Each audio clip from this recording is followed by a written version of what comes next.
But I don't care if left behind. Lost revelations that I'll never find. In the long hall, fights are whispering. Blues prepared for anti-christening. Somewhere there's an honest soul. To mirror teeth where neon mirrors train. And what's extinct might come alive. A purple smoke in some internal shrine.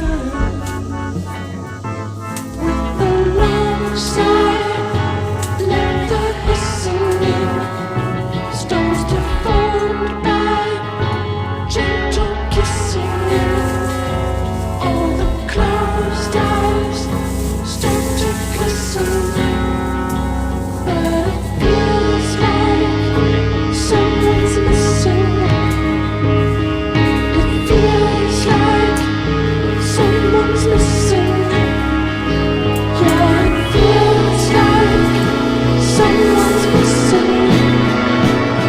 It feels like someone's missing.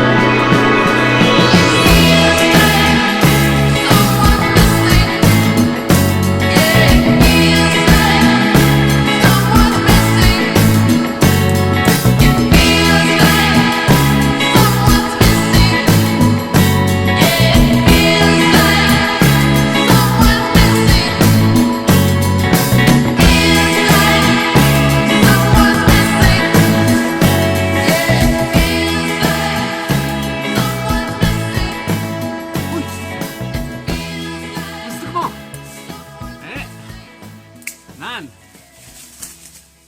Ari na kita. Nagbalik.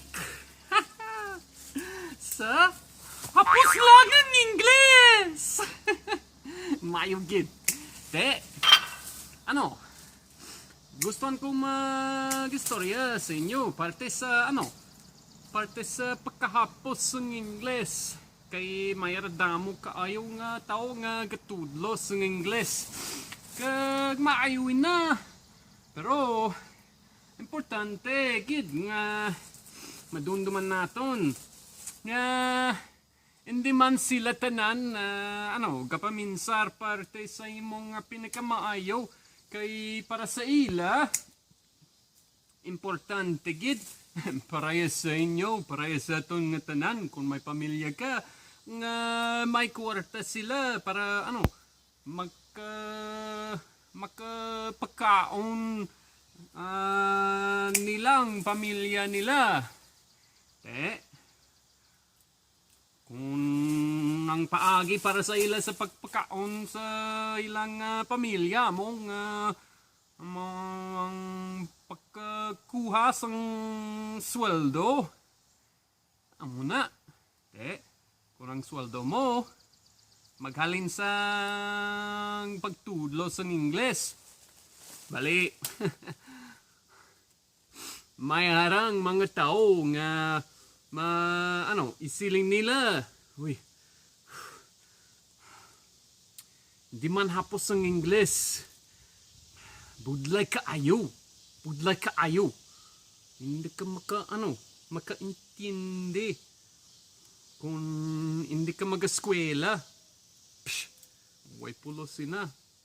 Importante gid nga madunduman naton nga ang tanan nga mga bagay halos ang kahoy kag mga bagay halin sa duta gid mga eskwelahan, mga lengguwahe, mga gunting pisken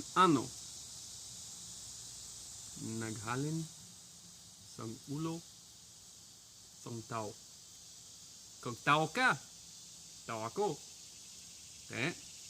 Ambot sa lingon, nga kung paminsaron naton gid, maintindihan naton ng paagi. Mayarang mga pwede naton himuon para para mas hapos ang pagtuon. Kung ginatuon mo ang lingwahe, primero gid nga ka-importante nga bagay, amo nga magpatik ka nga pwede mo himuon kag nga basi hapos lang. Okay. Pagkatapos sina dason, gamiton mo ang lingwahe mo. Okay? Kung ginatuon mo ang Ingles, okay, gamiton mo ang Ingles. So, biskan ano ang mga pulong nga nahibalaan mo. Para sa akon, sang natuon ko ang Ilonggo, ang Hiligaynon. Ang ginagamit ko ang Hiligaynon, puro Hiligaynon. Halos ang mga pulong nga, huwag ko maintindihan. Huwag ko maintindihan. Kung halimbawa, kung wala ko kahibalo kung ano ang pulong para sa gunting, isiling ko ini, pwede ko igamit ang scissors mo. Puro Hiligaynon. Halos sa pulong nga wala ko kahibalo. Ang dason, ang ginpamangkot ko, ang tao, ano ina, kinatawag? Uy, gunting ina. Daso nga tikang. Ginbalos ko. Ginliwat ko ang ginsiling ko para pero gingamit ko ang bago nga pulong. Halimbawa, pwede ko igamit ang scissors mo. Ano ina? Gintawag? Uy, gunting ina. Ay, pwede ko igamit ang gunting mo. Kag ang kay kun himuon mo ina, nagatudlo ka sa imong kaugalingon nga dila kag ulo kag dasig ang ang guhaon mo. Dason isulat mo permi importante nga dalhon mo ang mga kamay nga papel kag isulat mo. Okay, sige, dire. Okay, scissors. Okay, scissors. Okay, dason sa piyak.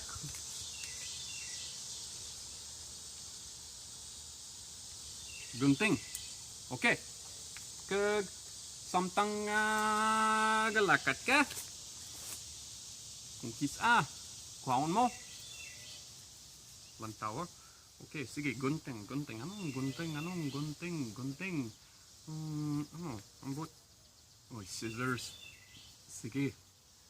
Pero pagkatapos nga ginhimo mo ina, pila ka bagay.